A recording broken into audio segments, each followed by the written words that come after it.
క్రొత్త నిబంధన అంతా కూడా మనం కరెక్ట్గా అర్థం చేసుకోవాలంటే ఇలాగే చెట్టు దాని ఫలము అని వివరించబడుతుంది. ఉదాహరణకి విశ్వాసం యొక్క ఫలము రక్షణ అని పేతురు రాసిన మొదటి పత్రిక 1:9 మనం చూస్తాం.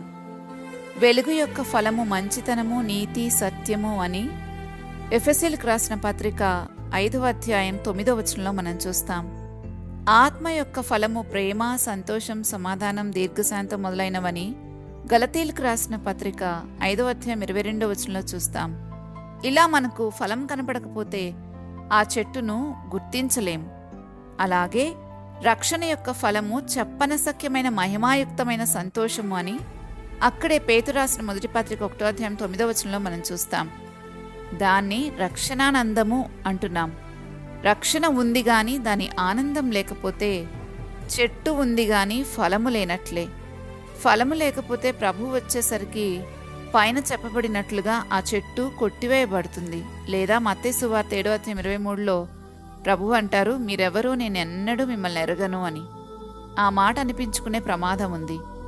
కాబట్టి మనం ఫలించకపోతే మనకెంత ప్రమాదమో తెలియచేసే లేఖన భాగం ఇది. ఇంకా మనం చూసినట్లయితే ఈ మెసేజ్ మీరు పూర్తిగా వినాలి అని అనుకుంటే కింద లింక్ ఇచ్చాము. ఆ లింక్ని క్లిక్ చేస్తే అది మిమ్మల్ని బైబిల్ స్టడీలోకి తీసుకుని వెళ్తుంది. అక్కడ పూర్తి మెసేజ్ని వినగలరు.